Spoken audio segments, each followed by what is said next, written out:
A'udzubillahi minasyaitonirrajim. Bismillahirrahmanirrahim. Robbi a'udzubika min hamazati sayatin wa a'udzubika robbi ayahdurun. Robbi shrahli sodri wa yassirli amri wahlul 'uqdatam min lisani yafqahu qauli. Assalamualaikum warahmatullahi wabarakatuh. Alhamdulillahirabbil alamin, segala puja-puji milik Allah Subhanahu wa taala yang atas rahmat karunia kasih sayangnya. Alhamdulillah ibu dan bapak yang dirahmati oleh Allah. Siang hari ini kita belajar bersama lagi. Siang hari ini kita sama-sama membuka pikiran dan hati lagi yang senantiasa semoga pembelajaran-pembelajaran yang sudah kesekian kali ada manfaat, setidaknya untuk menambah pengetahuan, tapi yang paling terpenting adalah merubah dari pengetahuan menuju kepada akhlak, dan yang paling penting lagi adalah membuat kita menjadi lebih bermanfaat, bertumbuh dan sadar. Salawat serta salam itu juga kita lupakan, kita sampaikan kepada seluruh nabi dan rasul, wabil khusus baginda besar kita Rasulullah Muhammad Sallallahu Alaihi Wasallam, kepada para sahabat-sahabatnya, tabiin, pemuka-pemuka agama, wali-wali Allah, pejuang-pejuang bangsa, dan senantiasa sampai kepada kita sampai akhirul zaman. Amin, amin ya Allah ya Rabbal Alamin. Ibu bapak sehat semuanya? Alhamdulillah. Udah makan siang? Banyak nggak? Iya, kalau banyak tuh ngantuk. Saya begitu tadi datang Pak Tatang ngasih ini, itu saya sangat appreciate sama kajian di sini. Boleh tepuk tangan nggak? Ini serius banget, sampai di laminating, di print, dan saya belum pernah ke kajian seserius ini gitu ya. Ini saya jadi terhura gitu ya. Ini berarti belajarnya mau serius gitu. Alhamdulillah. Ini sampai di panitianya luar. Sekali lagi boleh tepuk tangan buat panitia. Keren, menyediakan sarana belajarnya, keren lah pokoknya.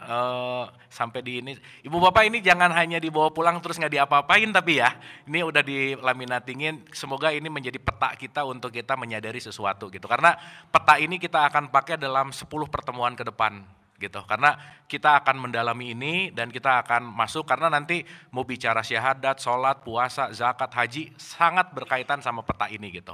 Jadi peta ini memang kurikulum 1 tahunnya saya, karena bagian demi bagiannya akan kita selami. Baik, sekali lagi terima kasih, panitianya luar biasa keren, dan sebelum kita mulai ada baiknya kita hening sejenak, kita bisa bersyukur, mengalami kebahagiaan, rasa ini hadir karena kita lahir di sini, dan yang melahirkan kita adalah orang tua. Jadi kita doa dulu ya untuk ibu bapak kita, wabil khusus, karena ibu bapak kita lah yang melahirkan kita. Jadi senantiasa kita bersyukur, berterima kasih atas sababiah ibu bapak kita yang melahirkan kita, wabil khusus untuk mereka. Al-Hadiniyah, Al-Fatihah. Auzubillah.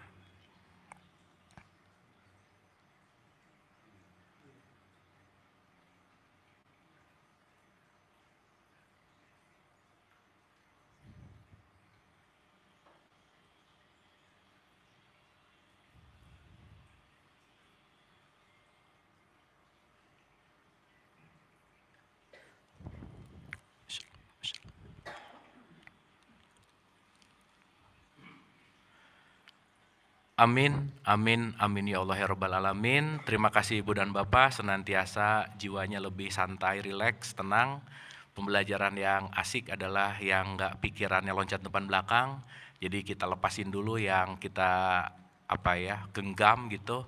Kita hadirkan di sini karena kita sama-sama mau membuka pikiran dan siap untuk menerima aliran. Bismillah. Baik, Ibu dan Bapak yang dirahmati oleh Allah, kita akan melanjutkan pembelajaran kita. Jadi ini masih di level jiwa gitu ya, masih di level kesadaran. Saya belokin dikit. Gitu supaya kelihatan. Baik. Yang harapannya apa yang udah kita bahas kemarin-kemarin kita bisa atau udah diulang-ulang lagi gitu.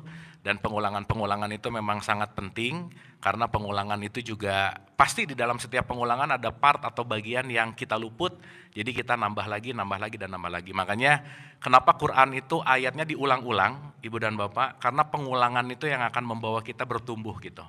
Jadi saya selalu bilang hidup ini adalah tidak ada yang hebat gitu ya, tidak ada yang gimana banget, yang ada terlatih atau tidak. Nah, yang menarik adalah terlatih atau tidak, bagaimana kita mau melatih. Jadi apa yang kita ulang-ulang, kita akan ahli di situ gitu. Nah, kali ini saya akan mengaitkan Ibu dan Bapak di level kesadaran kita di episode ini, kita pertemuan kelima gitu ya. Saya akan sedikit kaitkan dengan yang namanya, salam, silakan Ibu. kita kemarin sudah memperingati yang namanya Isra Mi'raj. Betul Bu, Pak? Oke. Saya akan mengaitkan ini karena saya rasa ini sangat penting sekali dalam perspektif apa yang akan kita bahas. Karena nanti output dari Isra Mi'raj itu adalah sholat gitu. Dan nanti kita ngerti bahwa sholat itu adalah hal yang penting banget dalam perspektif Islam. Karena sholat ini adalah keterhubungan gitu. Dan harapannya kita memahami sholat itu bukan hanya yang ritual tetapi yang universal. Nanti kita akan bahas pelan-pelan. Ya. Nah, Ibu dan Bapak yang dirahmati Allah, Isra Mi'raj mungkin sering kita rayakan, sering kita istilahnya ya, peringati gitu ya. Tetapi seremonial-seremonial itu ketika tidak masuk kepada pemahaman dan pengetahuan, yaitu kita akan hanya menjadikan seremonial gitu. Padahal konteks besar dari apapun yang diseremonialkan tentu saja kembali kepada apa yang kita bisa lakukan saat ini. Inti dari semua seremonial adalah pembentukan dan perbaikan akhlak yang lebih baik gitu. Nah, saya mau nanya dulu Ibu Bapak. Kalau dengar kata Isra Mi'raj, yang kepikiran apa Bu, Pak?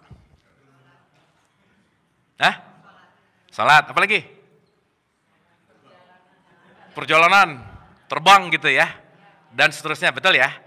Saya ingin menggarisbawahi, apapun yang Ibu Bapak dapatkan dari luar, semuanya hanyalah informasi. Betul? Apapun adalah informasi.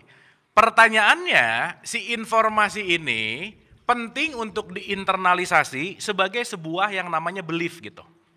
Contoh, Ibu dan Bapak yang dirahmati oleh Allah, ketika kita mendapatkan informasi, kita mau menyatakan informasi ini benar atau tidak, bukan karena informasinya, tetapi karena aku yang mendengarkan, mengalami langsung gitu. Setuju nggak? Contoh. Quran itu kitab informasi bukan? Wah, ini kayaknya kebanyakan makan siang nih. Quran kitab informasi bukan? Iya, kebenaran Quran itu dari informasinya atau dari yang kita alaminya?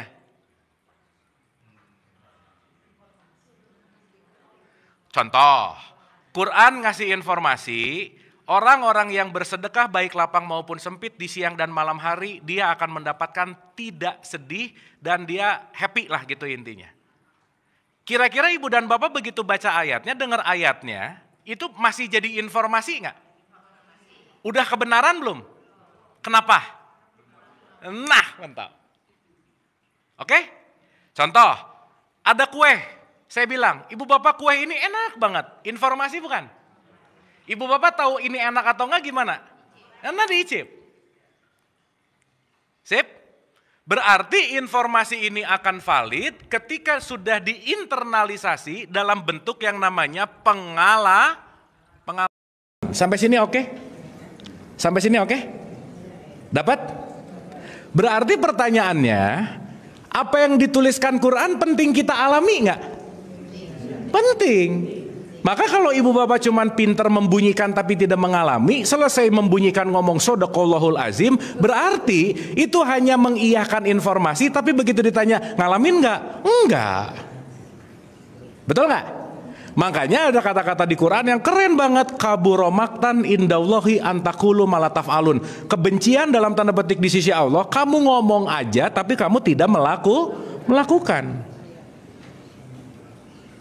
Sip? Oke? Oke nggak ini? Oke.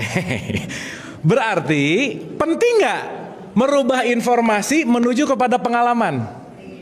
Penting. Alatnya apa? Yang kemarin kita bahas, akal. Ibu Bapak di surat Ar-Rahman tuh banyak kata-kata nikmat Tuhan kamu mana yang kamu dustakan, betul? Sekarang saya tanya, kita bisa menikmati sesuatu karena punya apa coba? Akal. Karena hanya dengan akal lah kita bisa menikmati gitu. Pohon tuh nggak bisa menikmati tabungan Bu Pak. Dalam tanda petik ya. Dalam tanda petik kenikmatan-kenikmatan itu datang karena kita menggunakan akal gitu. Dan akal ini nanti dengan seperangkat. Ingat nggak waktu kita bahas software dan hardware, pendengaran, penglihatan, hati, akal, pikiran, lidah, tangan, kaki, kulit. Itu semua kuncinya ada pada akal. Berarti si akal ini sangat berperan penting untuk mensintesa atau untuk menyerap informasi yang dirubah menjadi pengalaman. Maka dari itu, kenapa Quran itu isinya, bahasanya banyak menggunakan perumpamaan. Diumpamakan. Berarti kalau ada perumpamaan, ada sesuatu nilai abstraksi dari sesuatu yang tidak literer, tapi menjadi sebuah perumpamaan. Makanya ada analogi gitu. Berarti dengan analogi kita mengambil pelajarannya gitu kira-kira. Sampai sini oke? Sampai sini oke? Berarti orang yang bisa melampaui literer adalah orang yang mau menggunakan akal. Maka di situ ada yang disebut dengan perumpamaan. Nah, nanti itu kaitannya sama IQ gitu loh, Bu, Pak. IQ rendah bukan bodoh, tapi dia tidak bisa abstrak melihat sesuatu yang abstrak gitu. Tidak bisa membayangkan. Contoh. Di Quran itu ada kata-kata perumpamaan surga. Apa, Bu, Pak? Perumpamaan berarti surga ini seperti air yang mengalir, tumbuh-tumbuhannya hadir, di situ ada konteks buah-buah yang berbuah. Berarti ini perumpamaan nggak kira-kira? Perumpamaan. Berarti surga tidak literer geografis tempatnya seperti itu, tetapi ada makna yang lebih mendalam. Maka hanya dengan akal inilah kita bisa masuk kepada level-level yang namanya perumpamaan. Clear? Sampai sini oke? Oke, itu satu. Yang kedua, sesuatu yang ada pada Quran berarti penting untuk kita alami nggak? Iya. Berarti kata-kata shodaqallahul azim bukan abis ngaji nggak ngalamin, tapi begitu baca Quran paham, ngalamin langsung. Shodaqallahul azim. Quran bilang kalau kamu sedekah kamu happy. Pulang pengajian sedekah rasanya happy. Baru bisa ngomong shodaqallahul azim. Maha benar. Kenapa? Aku ngalamin. Oke? Sip? Pertanyaannya, lebih banyak orang banyak informasi atau lebih banyak orang banyak mengalami? Yang mana, Bu, Pak? Nah, yang ribut sekarang tahu informasi ngalamin enggak, nyalah-nyalahin gitu kira-kira. Betul nggak? Kalau kata orang Bandung mah, Pak jenggut-jenggut sama yang gundul gitu. Yang botak saling ngejenggut, gimana ceritanya? Gitu. Yang botak maaf ya, maaf, nggak maksud, ini mah contoh. Ini namanya perumpamaan. Dapat ya? Dari ini agak ke kanan sedikit. Oke. Nah, sekarang kita mulai menggunakan abstraksi kita mulai menggunakan akal. Ibu bapak kita jujur-jujuran, maaf ya. Selama ini yang namanya ceramah menggunakan akal nggak? Atau cuman dengar dongeng? Betul nggak? Nabi Muhammad begini, melakukan begini. Oh iya oke, kita amazed. Oh iya oke, kita amazed, dan seterusnya. Kita amazed sama Nabi Muhammad, tetapi ketika dikatakan bahwa tirulah akhlaknya, kita amazed sama ceritanya, tapi tidak menjadi perilakunya gitu loh, Bu, Pak. Betul nggak? Sehingga peringatan-peringatan itu terjadi tiap tahun, tapi ya maaf nih, ya jangan-jangan kesadarannya nggak tumbuh karena kenapa? Kita sibuk dengan informasi, tapi tidak berusaha untuk mengalami informasi gitu. Nah makanya kajian kita ini saya selalu ulang-ulang, saya bukan mau ceramah, bukan mau tausiah, bukan mau mengajari, berbagi informasi. Intinya ngajak menggunakan akal, yang output pulang dari sini, yuk kita alami langsung. Supaya ibu bapak, zalikal kitabu, nelaru ibafi, hudalil, mutakin. Saya nggak ragu-ragu lagi kalau gula itu manis, kenapa? Udah nyobain. Saya nggak ragu-ragu lagi kalau ini tuh garam itu asin, kenapa? Udah nyobain. Jadi yakin bukan karena omongan orang, tapi yakin karena aku mengalami langsung. Deal? Oke? Berarti perlu menggunakan akal nggak? Berarti harus paham nggak? Selama ini paham atau hatam? Hatam. Jadi yang penting hatam atau paham? Dua-duanya. Nah, dua-duanya. Awas, ya. Jangan sampai kalau gitu hatam nggak penting. Jangan. Tetap dilakukan, tapi sambil menggunakan pemahaman gitu. Ya, ini disclaimer panjang nih ya. Kita mau bahas agak dalam soalnya hari ini. Bismillah. Oke. Kata kuncinya sebelum kita masuk ke Isra Mi'raj ada beberapa poin. Nanti Ibu Bapak bisa buka di surat 3888, surat 18 ayat 54, surat 30 ayat 58. Saya bacain aja biar cepat ya, supaya nanti Ibu Bapak kalau saya tulis di sini ini PR apa Bu Pak? Berarti di rumah dibuka-buka nggak? Nah, insya Allah ya. Ya, insya Allah merujuk kepada enggak sih, tapi ya udahlah nggak apa-apa lah. Sip, mantap. Oke. Jujur bagus ya. Bagus, jujur bagus. Tapi udah mulai mau merencanakan kayaknya nggak dibuka sih, insya Allah aja lah. Nah itu mah bukan jujur, namanya malas ya. Oke. 1 di 38 ayat 88 tuh ada kalimat gini. Kamu akan mengetahui kebenaran Al-Quran beberapa saat lagi. Artinya semua apa yang ada di mushaf, di buku, kita akan mengalami. Itu 1. 2 ayat ini mau berbicara tentang 1854. Kami mengulang-ulangi perumpamaan dalam Quran, tapi manusia itu banyak yang membantah.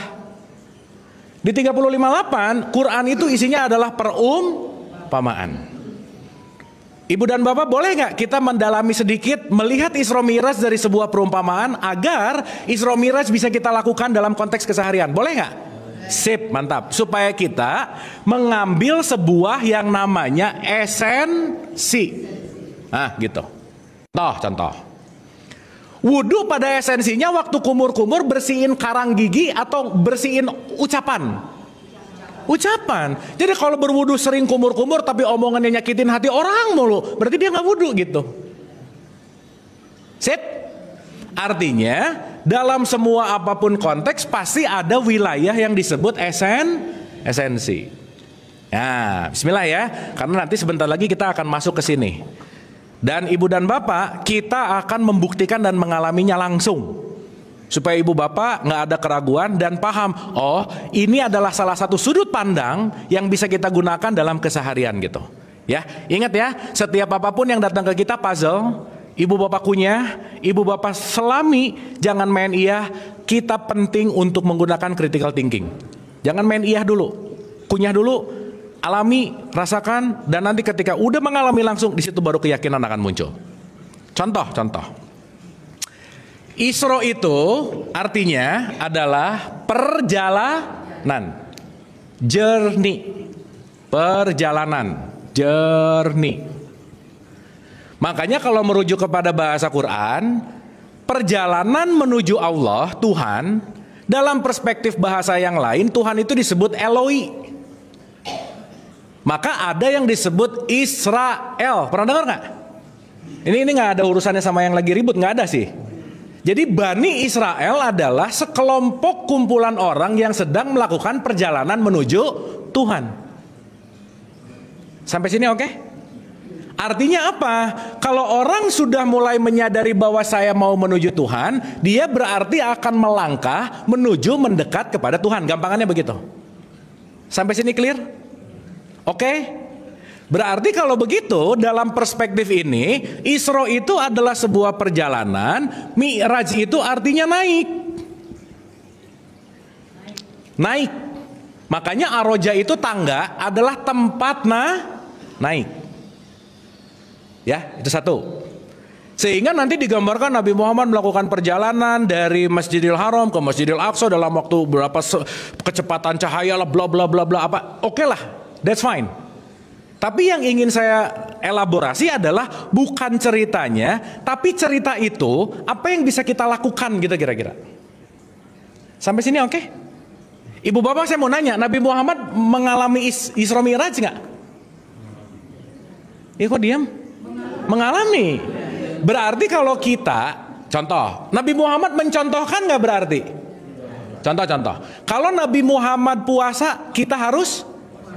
Kalau Nabi Muhammad sholat kita harus? Nabi Muhammad sedekah kita harus? Kalau Nabi Muhammad Isra Mi'raj kita harus? Pusing. Betul nggak? Padahal di surat 17 ayat 1 sendiri kalimat Isra Mi'raj ini disematkan kepada diperjalankan hambaku. Bahasanya hamba. Terus lucunya di 17 ayat 2 ceritanya tiba-tiba Musa. Betul nggak? Berarti Isra Mi'raj ini nanti kita akan menyelami lebih dalam lagi. Oh, apa sih sebetulnya concern dari Isra Mi'raj ini yang bisa kita internalisasi dalam keseharian kita gitu. Sampai sini oke? Oke, Ibu Bapak.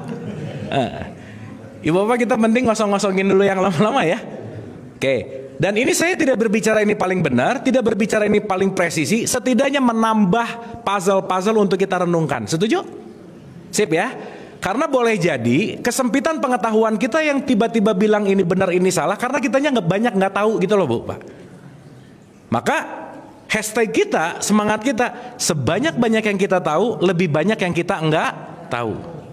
Orang sok tahu akan merasa dirinya paling tahu.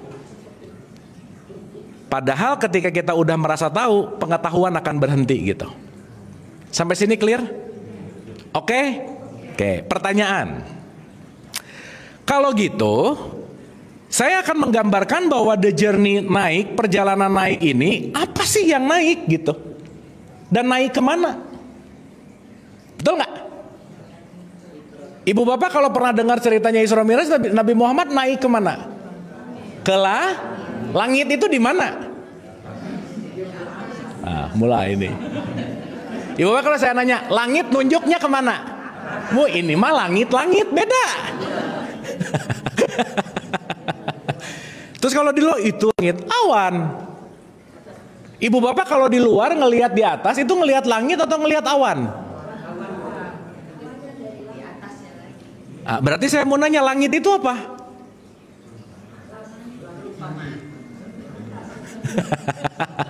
Betul nggak? Berarti Nabi Muhammad kayak astronot gitu, ke Mars kemana? Gitu nggak kira-kira? Ya.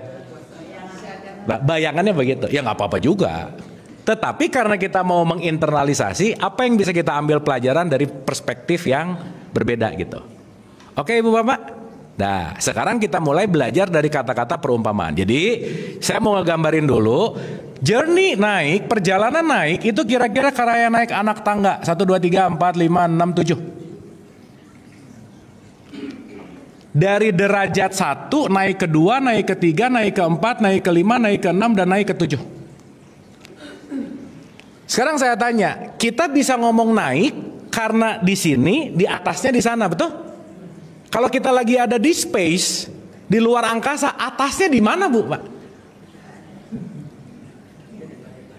Betul nggak?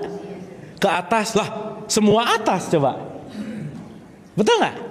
Sehingga kalau kita bicara naik, yang penting oke, lantai 1 naik ke lantai 2, jelas. Tapi kalau nggak ada space, kalau kita lewat dari bumi, atas bawah kanan kiri, utara selatan barat timur, puyeng Bu Pak.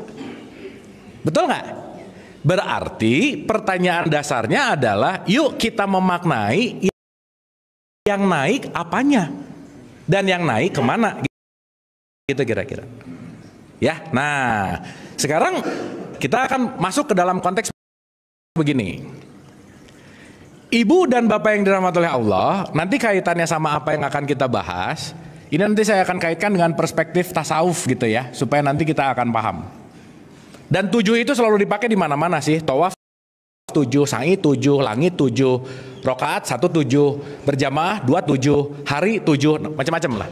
Dan nanti kita akan ngerti 7 itu artinya tidak terbatas gitu. Araf, makanya surat Al-Araf tuh 7 tinggi, nggak ada batasannya gitu, unlimited. Nah sekarang pertanyaannya begini Bu Mak, ya kita penting dulu untuk menyadari. Contoh ya, kalau kita bicara dalam konteks, Ibu Bapak pernah dengar gini nggak? Aku menciptakan langit dan bumi, pernah dengar nggak? Oke. Ibu dan Bapak tinggal di bumi atau tinggal di dunia? Yang mana? Hah? Kira-kira Allah itu mau membuat khalifah fil ard atau khalifah fil dunia? Fil ard. Sip? Tapi waktu berdoa, Robbana atina fil ard, gitu nggak? Enggak. Kenapa begitu?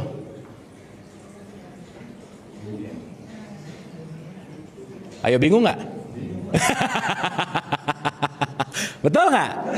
Nah, sehingga kalau dalam perspektif bahasa, bumi ini disebut ard. Ini disebut samawat, langit. Akulah yang menciptakan langit dan bumi. Nabi Muhammad melakukan perjalanan kemana? Pertanyaan, nama planet bumi kapan adanya, Bu, Pak? Baru-baru. Betul nggak? Berarti ketika berbicara dalam konteks yang namanya bumi, ini bukan berbicara nama planet yang namanya Earth gitu. Sampai sini oke? Sampai sini oke? Oke. Sehingga kita akan lebih menyadari lagi, oh kalau begitu ketika ada perjalanan naik atau perjalanan yang lebih esensi, Ibu Bapak ingat nggak waktu kita ngomong innalillahi wa inna ilaihi rojiun? Di mana diri kita ini memiliki lapisan demi lapisan. Contoh. Tangan saya bisa melakukan sesuatu karena ada software yang namanya jiwa. Betul nggak, Bu, Pak? Yes. Jiwa bisa melakukan aktivitasnya karena ada power yang namanya ruh, gitu kira-kira. Maka kita ini segitiga antara ruh, ada jiwa, ada jasad. Oke, sampai sini? Oke. Saya sekarang mau ngasih analogi begini, Ibu Bapak. Ini gampangannya aja dulu ya, pelan-pelan. Duh, siang-siang diajak mikir gini emang puyeng sih Ibu Bapak ya. Tapi oke ya? Oke. Ini Ibu Bapak diam-diam banget nih, padahal belum bulan puasa nih. Oke. Ibu dan Bapak, Allah meliputi nggak? Meliputi. Berarti ada yang di luar dia nggak? Nggak ada. Sumbernya dia nggak? Iya. Makanya dia adalah yang awal dan yang. Maka kalau Allah sebagai sumber, saya akan menyebut ini adalah aku satu. Aku satu. Sebagai sumber. Terperciklah sumber menjadi ruh, itu disebut aku dua. Ini disebut ruh. Dan diberikanlah potensi jiwa, itu disebut aku tiga. Dan jiwa dikasih kemasan, itu disebut jasad, itu disebut aku empat. Contoh. Ibu dan Bapak kalau ngelihat orang selewat, yang dilihat aku empatnya, aku tiganya, aku duanya, atau aku satunya? Empat. Oh gitu. Jelek enggak, cocok enggak, pesek, mancung, hitam, putih, itu berkaitan sama 1, 2, 3 atau 4? Sip, mantap. Berarti seruangan ini yang berbeda, aku 1, aku 2, aku 3 atau aku 4? Yang beda yang mana? 4. Yang paling kelihatan berbeda yang mana? Di sini, perbedaan ada di sini. Makanya aku 4 ini disebut orang. Ibu Bapak kalau ketemu teman nanyanya orang mana atau manusia mana? Berarti dia lagi nanya aku 1, aku 2, aku 3 atau aku 4? Tubuh fisikmu lahir di mana? Betul nggak? Maka saya bilang, aku orang Bandung, kamu orang Makassar. Saya orang Bandung, dia orang Makassar, dua-duanya manusia. Sampai sini clear? Sampai sini oke? Berarti aku 4 ini kaitannya dengan identitas. Wadah, kemasan. Jadi Ibu Bapak kalau kita mulai menyadari ini, ketika Ibu Bapak ngelihat siapapun, sadarilah mataku sedang melihat aku 4-nya, tapi jangan gegabah karena aku 2 dan aku 1-nya, yang di dia dan di aku sama-sama datang dari sumber yang sama gitu. Sampai sini oke? Sampai sini oke? Maka orang yang belum bisa melihat tembus pandang dari 4 ke 3, 3 ke 2, dia pasti ngejelekin orang lain. Contoh, ulang. Ini saya pakai analogi, maaf ya, saya pakai contoh. Ada pemulung, ada CEO. Pemulung dan CEO berbeda dalam level sosial. Di level aku 4-nya nggak? Iya. Dia miskin, aku kaya. Sekarang saya tanya, si miskin ruhnya percikan Allah bukan? Si kaya ruhnya percikan Allah bukan? Berarti mau miskin mau kaya, dua-duanya sumbernya datang dari Allah. Maka kalau kita melampaui identitas, aku tidak akan menghina si miskin karena tahu di dalam si miskin tetap ada ruhnya Allah. Betul nggak? Berarti saya ibu bapak kalau ngehina orang lain, lagi ngehina siapa sebenarnya? Nah, diri sendiri. Ibu bapak kalau lagi ngegosipin orang lain, berarti lagi ngegosipin siapa? Nah, gitu. Tapi ngegosipin orang lain nyaman nggak? itu refleks banget, nyaman pasti. Betul nggak? Iya, karena kita lagi keluar. Sampai sini oke? Berarti saya pengen mengajak ibu bapak mengabstraksi. Begitu ibu bapak ngelihat siapapun, ibu bapak lagi ngelihat 4 derajat. Aku 4-nya pemulung, aku 3 jiwanya dia, aku 2 percikannya, aku 1-nya Allah juga ada di dia. Sampai sini oke? Sampai sini oke? Begitu ibu bapak ngelihat sekarang mau benci, mulai besok nih ya mau ngomongin orang 4, 3, 2. Gimana Bu? Susah karena nggak dilatih. Harus dilatih. Sip. Jadi ibu bapak ngerti nggak maksud makna sabar? Sabar itu kalau dalam bahasa Arab disebut awet. Seorang yang sabar adalah orang yang awet beserta Tuhan gitu. Artinya dia ngelihat aku duanya.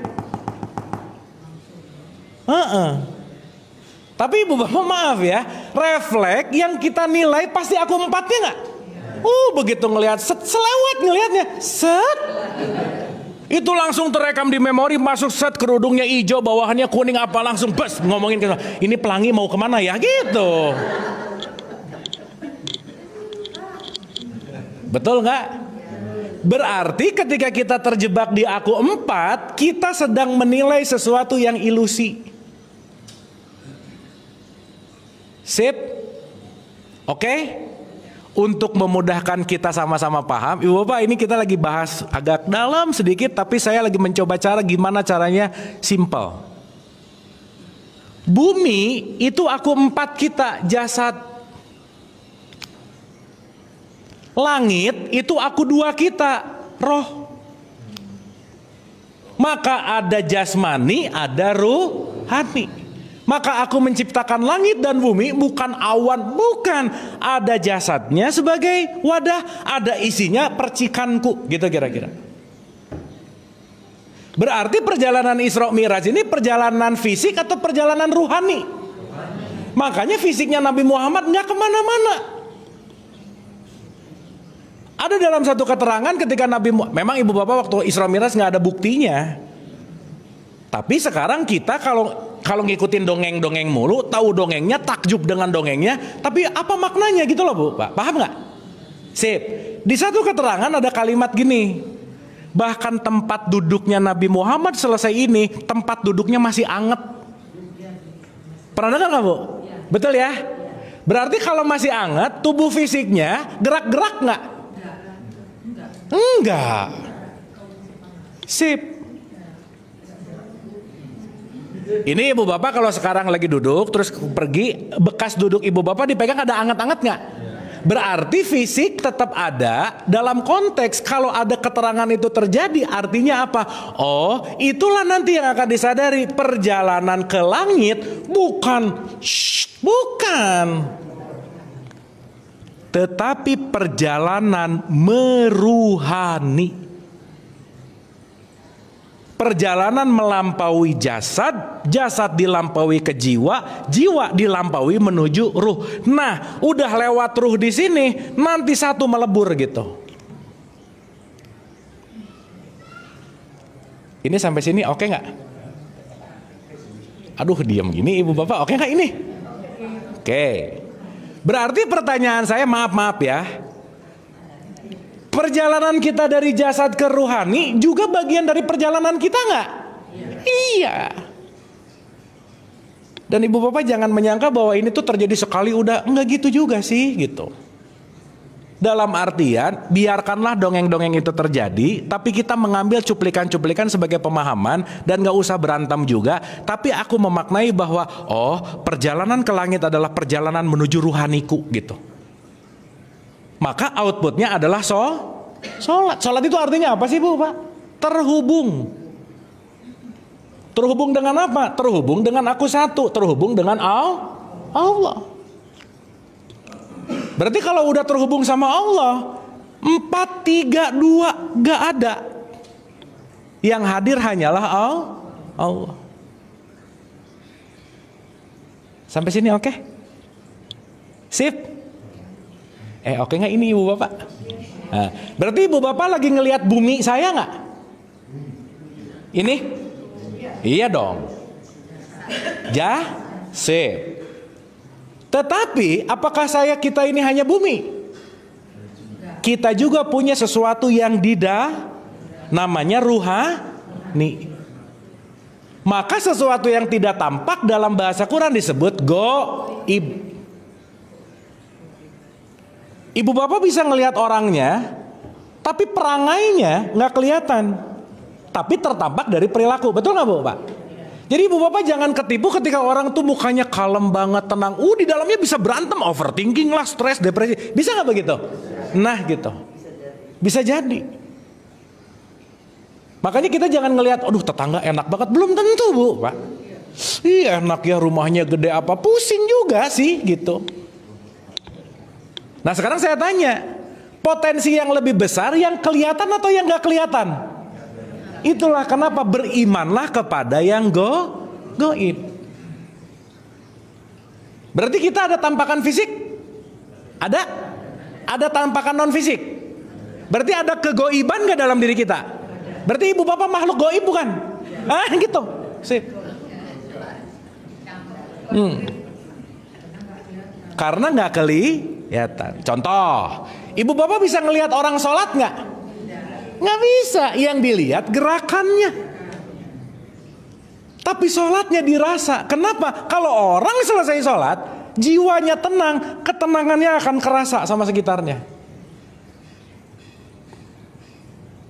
Makanya di Quran itu dikatakan dirikanlah sholat, bukan sholat. Akimi sholat. Bukan disuruh sholat loh, mendirikan sholat. Karena orang sholat belum tentu mendirikan sholat. Dan ibu bapak maaf ya, kalau kita ngomongin yang 5 waktu, Nabi Muhammad pertama kali melakukan yang ritual umur 53 loh. Berarti dari 40 ke 53 gak sholat dong, kan gak gitu. Ritualnya baru lahir di usia 53. Tapi keterhubungan sama Allahnya terjadi terus gak kira-kira? Sip, nanti kita bahas pelan-pelan. Makanya ibu bapak maaf banget, tidak ada jaminan orang yang rajin melakukan ritual terhubung sama Allah tuh belum tentu. Makanya inna sholata tanha anil fahsya'i wal munkar. Sholat mencegah dari perbuatan keji dan munkar. Kenapa? Kamu gak keji dan gak munkar karena kamu udah terkonek kepada aku dua, aku satu. Maka begitu mau ngejelekin orang, konek dua, dia isinya sama, gak jadi ngomongin. Sekarang saya tanya, maaf ya, ada gak yang rajin sholat 5 waktu tapi rajin juga ngegosipin orang, ada gak Bu Pak? Jangan banyak, gak enak, ada aja, ada. Berarti dia sholat di aku berapa? 4. Namanya olahraga. Bagus sih, sehat-sehat aja. Tapi ininya gak terkonek ke sini gitu. Sip. Oke gak ini? Oke Bu Pak. Ya, ini susah loh mau cerita gini Bu Pak. Sip ya, supaya kita bisa mengambil ibroh pembelajaran. Aku mau mengikuti teladannya Rasulullah, bukan hanya dalam konteks raganya yang digerakkan, pakaiannya, cara makannya, tapi hubungan dia sama Allah gitu. Itu yang penting sebetulnya. Sip? Dapat? Dapat? Nah, sekarang pertanyaannya, sekarang kita mulai ke sini nih. Berarti panggilan jasad selalu ada nggak Bu, Pak? Contoh, ibu bapak kalau lapar panggilan tubuh nggak? Ya, makanya panggilan jasad atau panggilan tubuh ini sering disebut level hewannya kita.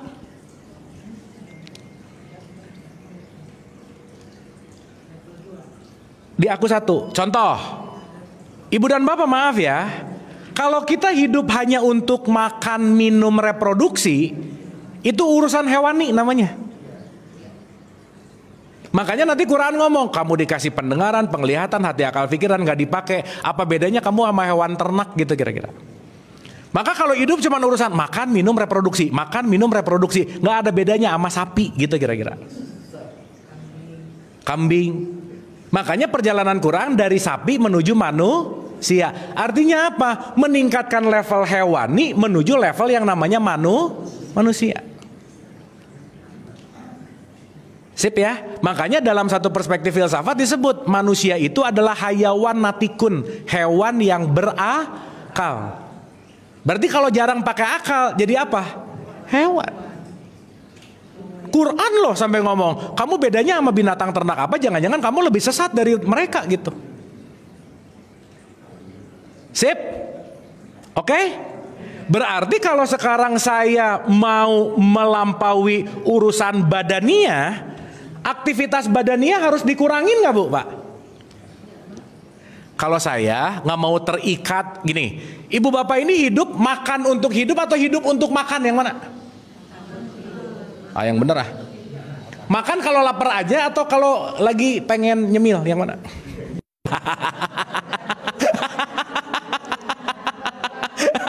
Dalam makan banyak butuhnya, banyak pengennya, udah gitu aja pertanyaannya. Pengennya. Ibu bapak lapar itu ada dua, lapar psikologis dan lapar biologis. Tubuh biologisnya nggak perlu makan, tapi sebelah buka citato, mau masuk ke sini. Jadi pengen nggak? Craving nggak? Padahal lagi gak butuh nutrisi, beli dicemil-cemil. Itu lapar mata, that's it. Itu bisa jadi habits nggak? Bisa jadi kebiasaan nggak? Sok ibu bapak renungin deh, mau ngapa-ngapain? Syukuran, makan-makan. Ini pengajian kan sebetulnya basa-basinya, yang seriusnya makan-makan ya jangan-jangan. Nah. Betul nggak? Sehingga jangan-jangan urusan badania ini menjadi urusan yang primer. Makanya kan pelajaran yang Nabi Muhammad apa coba? Sedikit makan. Betul nggak? Jadi kita sama Nabi Muhammad beda dikit nggak? Dikit.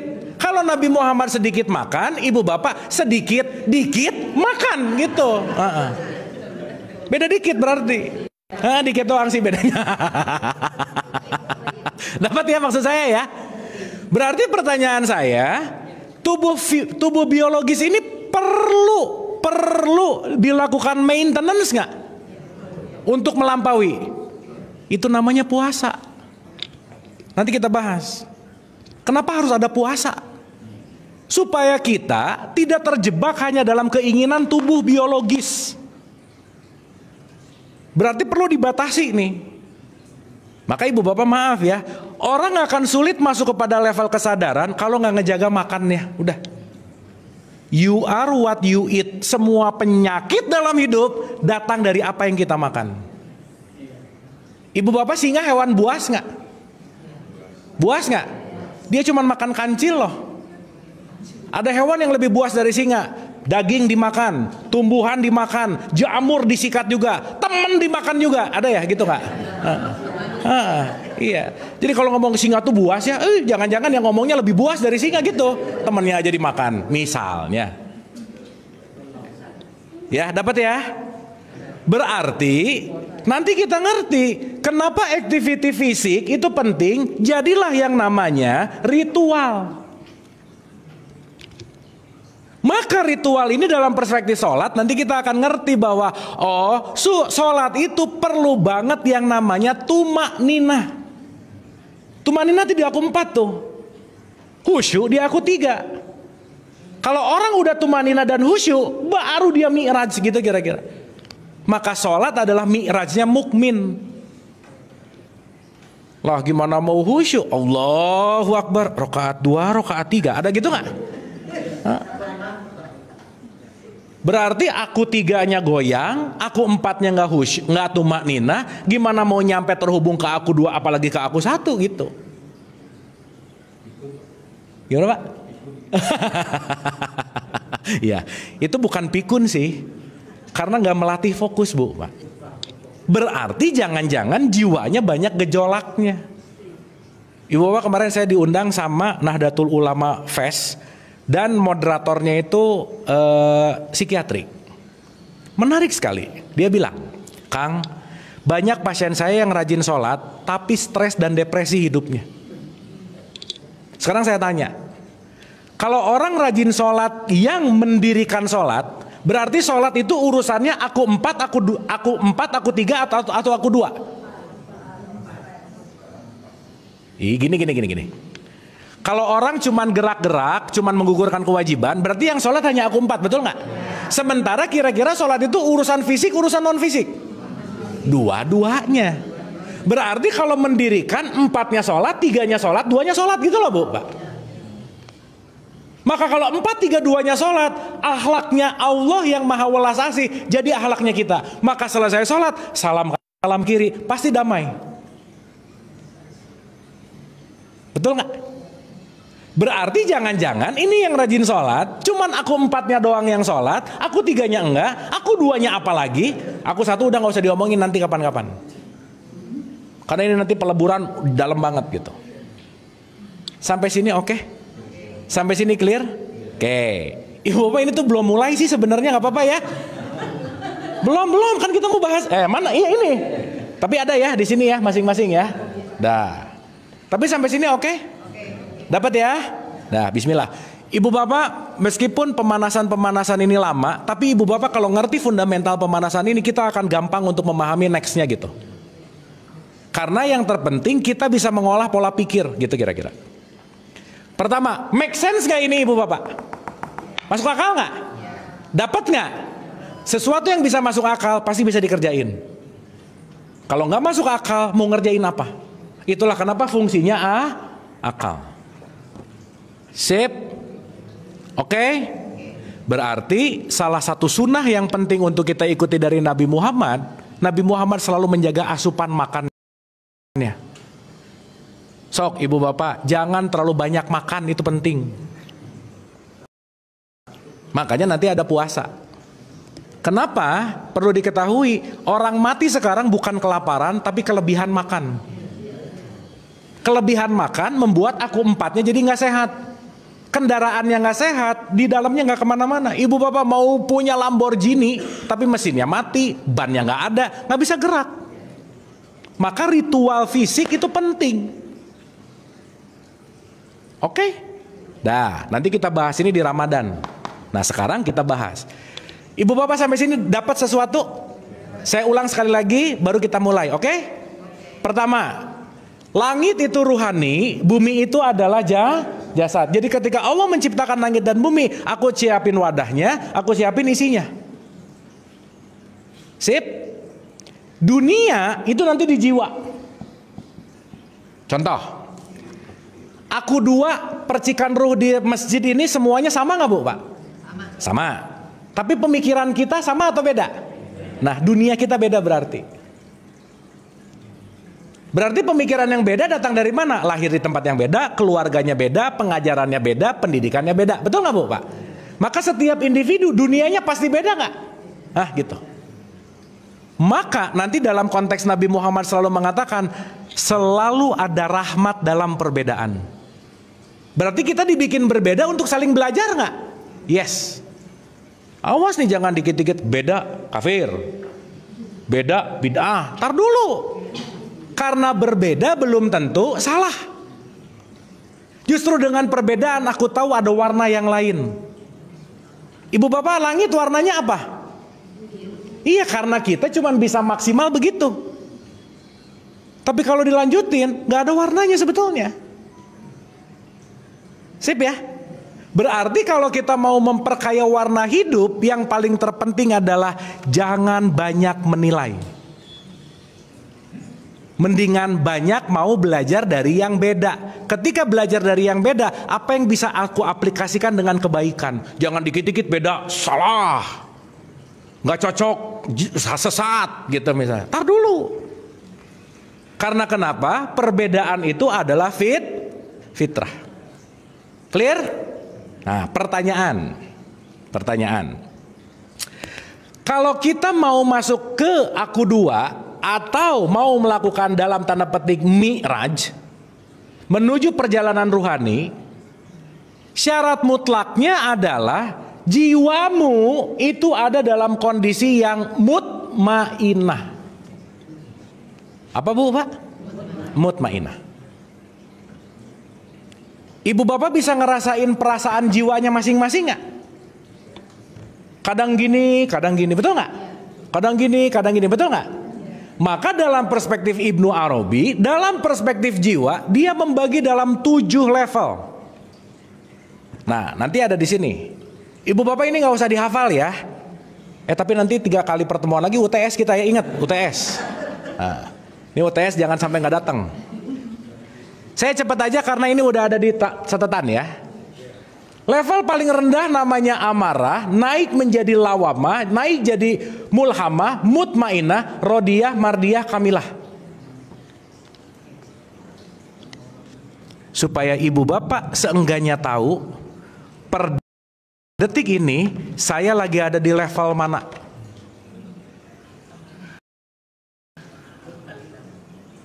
Ya. Maka nanti kita bagi zona. Ibu bapak pernah dengar nggak? Nabi Muhammad ketika Isra Mi'raj ngintip-ngintip surga, ngintip-ngintip neraka. Pernah dengar nggak? Nah, berarti surga neraka udah ada belum? Udah ada dong, kan diintip. Betul nggak? Tapi balik lagi itu dalam wilayah yang namanya perumpamaan. Sampai sini dapat? Oke? Clear ya? Dah. Ini pokoknya pas terakhir ibu bapak pasti tinggal udah pokoknya belakangan aja. Nah. Ibu bapak nggak apa-apa pusing-pusing dikit, oke ya? Ya karena kalau nggak pusing kita nggak belajar. Ya. Dan kalau pusingnya pusing banget, penting untuk disadari bahwa ketika kita ada kebingungan itu lagi kebuka pintu-pintu kesadaran berikutnya gitu. Kalau nggak pernah pusing berarti didongengin mulu gitu. Karena dongeng nggak ngajak mikir, nggak ngajak tumbuh gitu kira-kira. Makanya dongengnya dari tahun ke tahun gitu mulu gitu. Ya, oke. 1, nih ibu bapak, ada yang namanya dari Sufism perspektif, ini kita bicara dalam wilayah konteks yang namanya tasawuf. Ingat ibu bapak waktu kita bahas Imam Ghazali dari mulai fikih loncat ke filsafat nggak dapat, dia naik ke tasawuf gitu.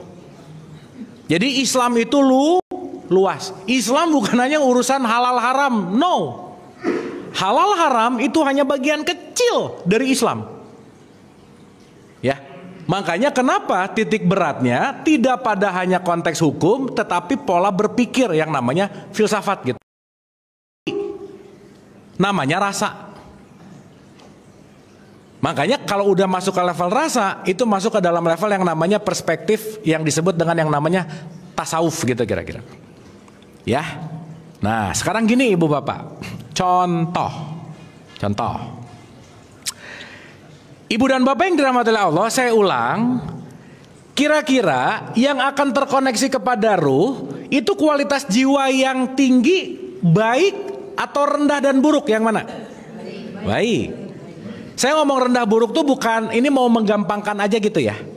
Bukan berarti ibu bapak kalau lagi di rendah buruk, bukan. Dan nanti kita ngerti, setiap jiwa yang datang itu sering disebut perasaan. Oke? Dan penting untuk kita sadari, setiap perasaan adalah tamu. Apa Bu, Pak? Udah gitu. Jadi ibu bapak nanti kalau datang kesel, sadari, aku lagi ditamui oleh perasaan kesel.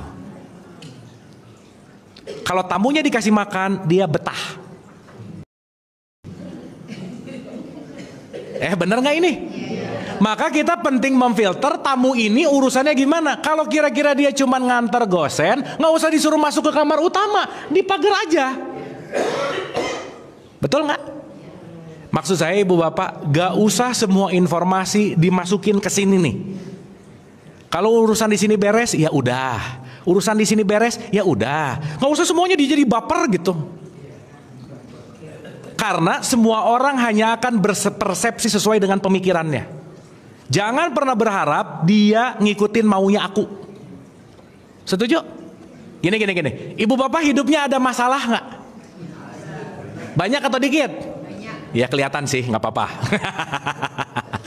Ibu bapak masalah itu cuma ada satu. Keinginanku nggak kejadian, udah. Betul nggak? Berarti kalau keinginan nggak kejadian kita sebut sebagai masalah. Berarti yang problem kejadiannya atau keinginannya? Jadi yang banyak bermasalah siapa sebenarnya? Nah gitu sih, mantap.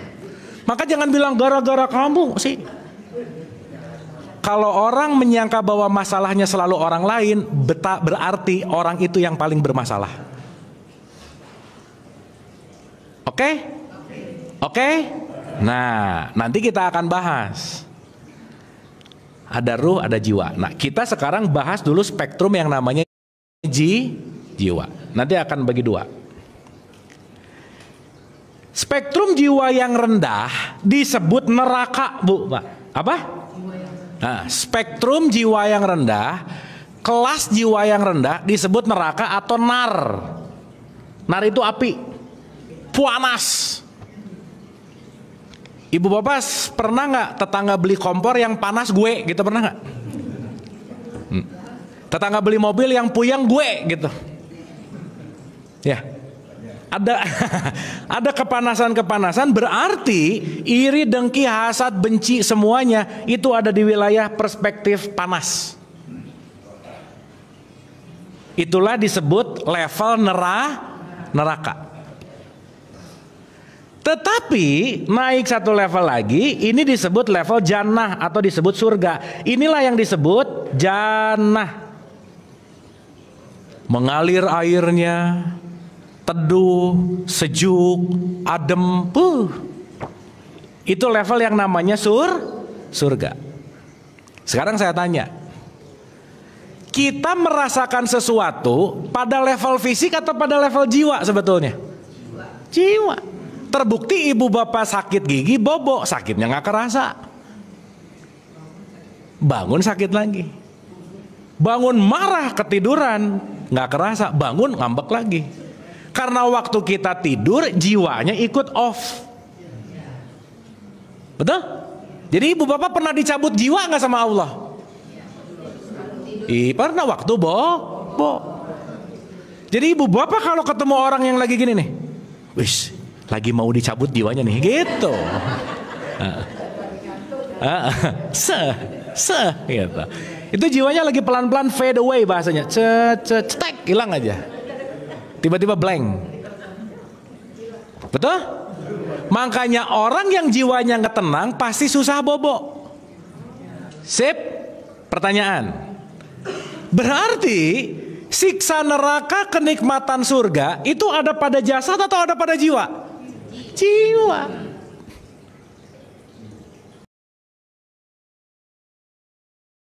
Karena wadahnya itu bumi, maka surga dan neraka bukan berbicara tentang letak geografis.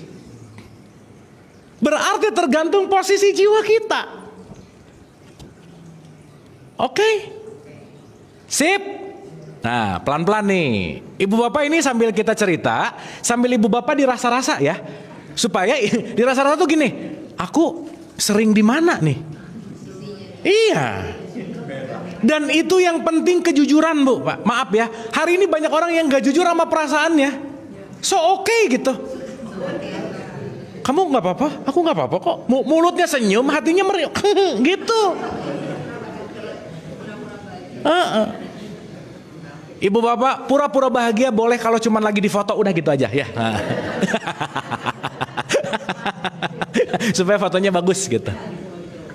Dapat ya, tapi nanti kita akan ngerti bahwa ini adalah kondisional. Nah, ibu bapak menarik nih. Dengan pengetahuan yang terus berkembang, kita bisa melihat konteks level kesadaran kita ada di mana.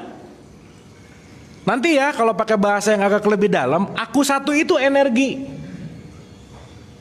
aku dua itu vibrasi, aku tiga itu frekuensi. Tapi ini nggak usah dipikirin dulu ya, ini saya mau cerita aja dulu. Makanya Allah itu adalah sang energi, maka dia disebut Allahun Nur. Nur itu cahaya, dan itu adalah energi. Maka energi itu nggak bisa diciptakan, nggak bisa dimusnahkan, dia hanya bisa berubah. Sip? Contoh. Di rumah kita kan dialiri listrik, betul Bu? Listrik masuk ke kulkas, jadi mendinginkan. Tapi listrik masuk ke microwave, jadi memanaskan. Listriknya sama-sama listrik nggak? Listrik nggak? Listrik itu ruh, mendinginkan dan memanaskan, itu jiwanya.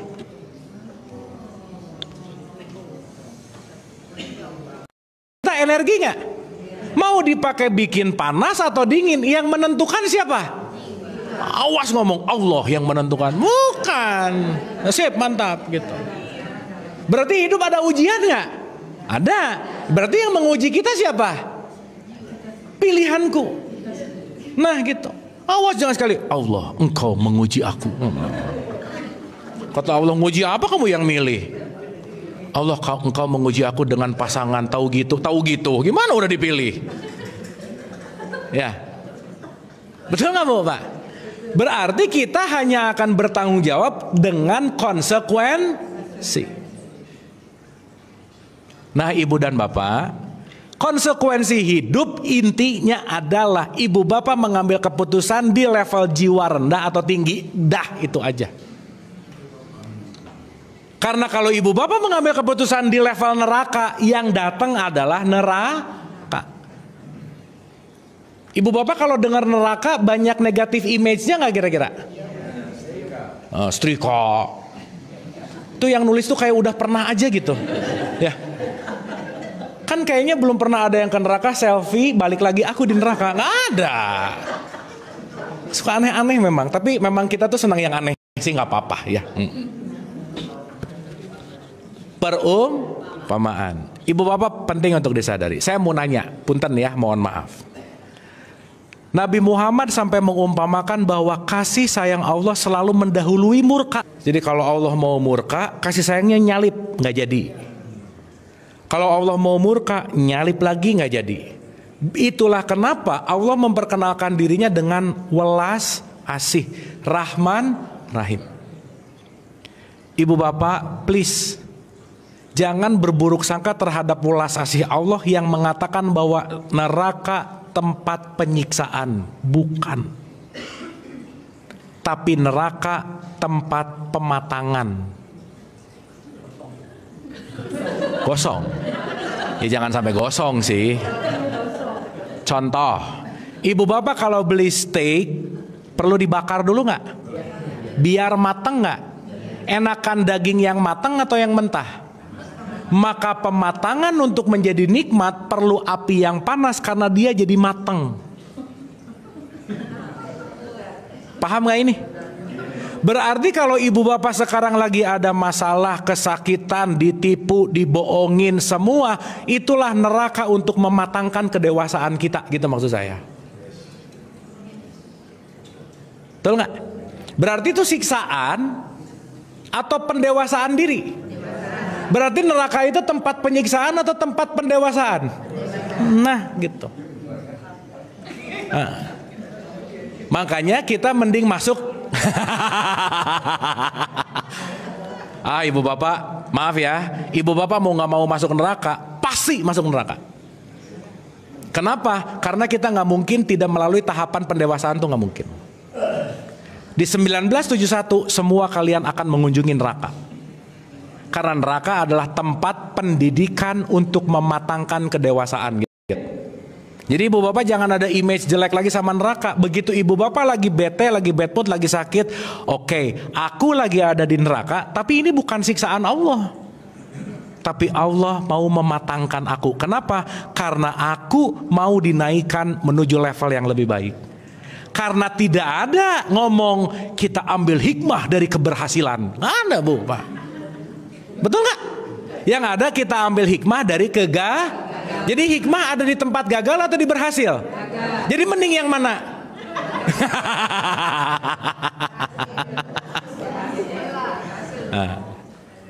Sip? Dapat ya? Oke? Oke. 1. Level yang paling bahaya di level neraka, level yang paling berbahaya di level amarah dalam perspektifnya Ibnu Arabi, diukur sama ilmuwan namanya David Hawkins. Ya, ini kalau saya cerita detailnya bisa banyak sekali, tapi saya mau memudahkan aja supaya kita pulang dari sini seenggaknya aware atau sadar gitu Ibu Bapak. 1. Level yang paling Ibu Bapak penting untuk sadari adalah apakah banyak merasa bahwa aku tidak berharga. Aku mah apa? Aku cuman ibu rumah tangga yang aku hanya bubuk rengginang yang aku.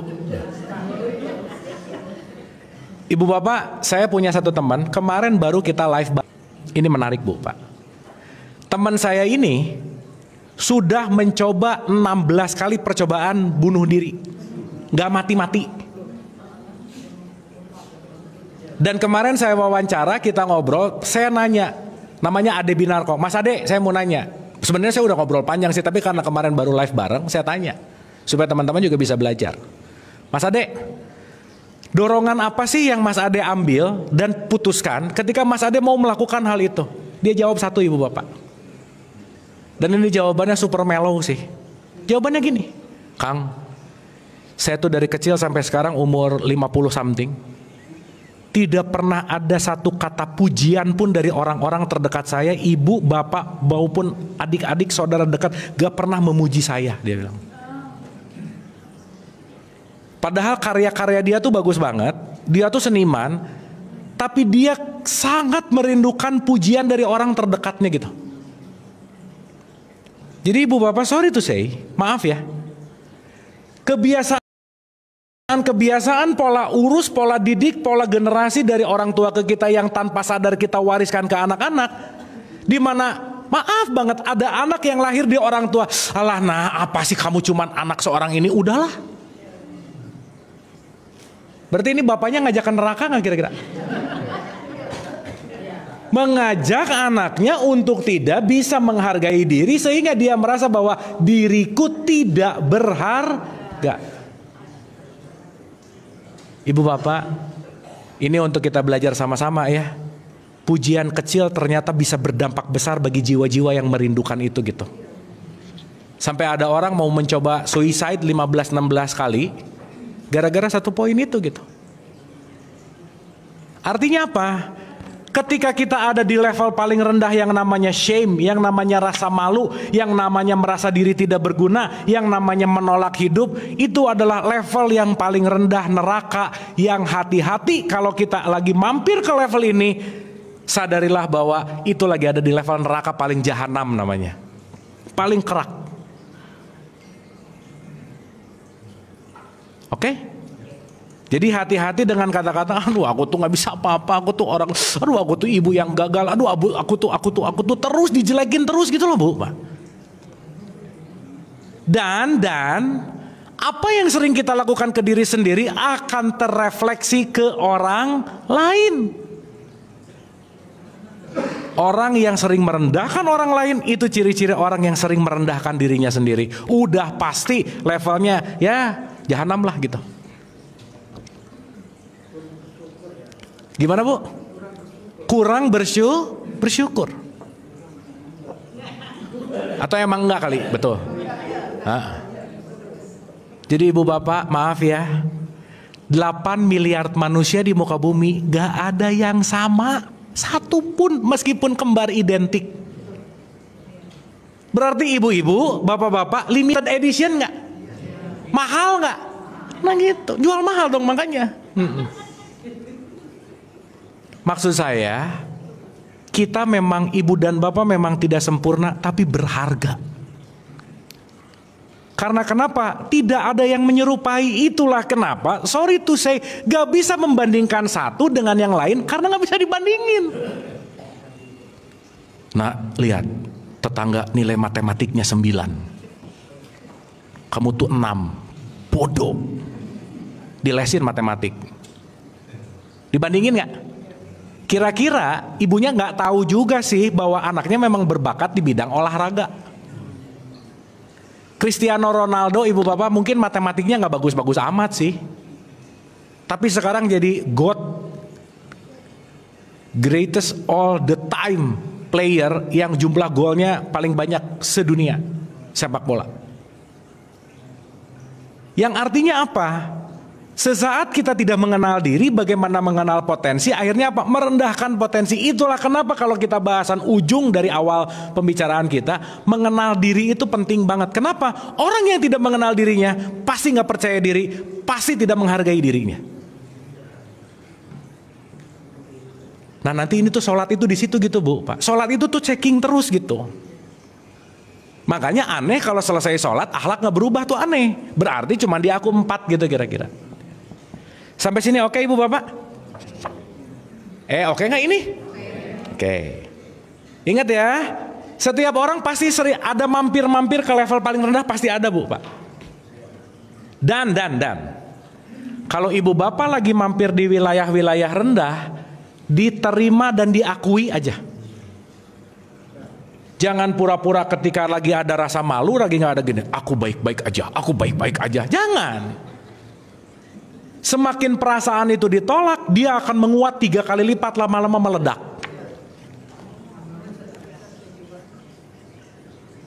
Sip ya? Sampai sini oke? Sampai sini oke? Nah, level amarah saya membagi 4 nih, 1, 2, 3, dan 4. Dalam konteks Ibnu Arabi, level amarah itu level yang paling bahaya. Makanya di Quran Al-Imran 134, orang yang pandai menahan atau mengontrol amarah. Ibu bapak bisa bedain marah dan amarah nggak? Amarah dan marah bisa bedain nggak? Nanti kita bahas ya, bentar lagi. Oke. Quran nyuruh kita menahan marah atau menahan amarah? Amarah, bukan marah. Karena marah dengan niat mengedukasi, that's good. Tapi marah yang keluar gara-gara pelampiasan emosi, itu namanya amarah gitu. Paham Ibu Bapak? Sip ya?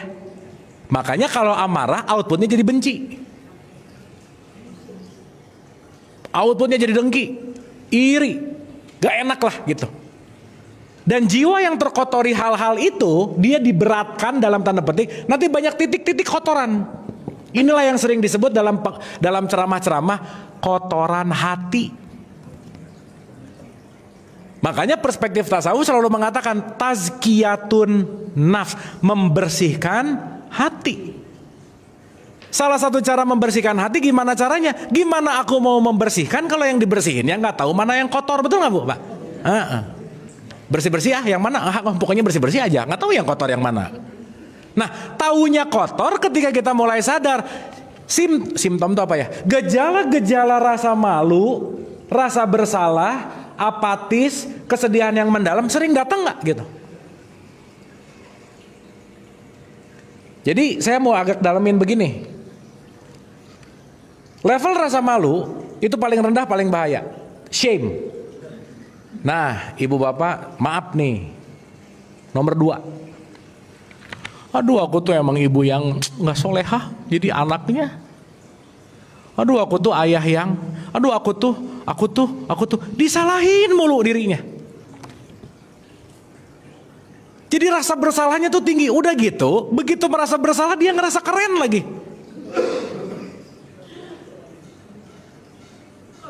Ibu bapak pernah merasa bersalah nggak?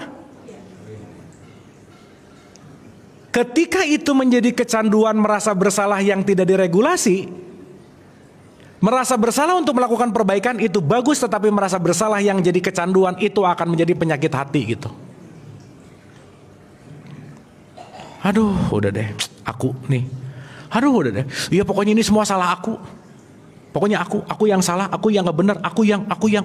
Ketika ada di level rasa bersalah diulang-ulang, akhirnya apa? Pasti akan melakukan self damage namanya, menghancurkan diri sendiri. Itu tingkat nggak enakannya tinggi banget, Bu, Pak. Ngelihat orang, aduh kasihannya, gitu loh, Bu, Pak. Nolong enggak, kasihan iya, nyiksa diri gitu. Kasihannya orang itu kayaknya kelaparan, aduh gini, kasihan mulu gitu, over empati namanya. Dan rata-rata orang yang over empati, Ibu Bapak, sorry to say, dia ingin selalu menyenangkan semua orang. People pleaser gitu. Dan rata-rata, sorry ya, susah nolak dan bilang tidak.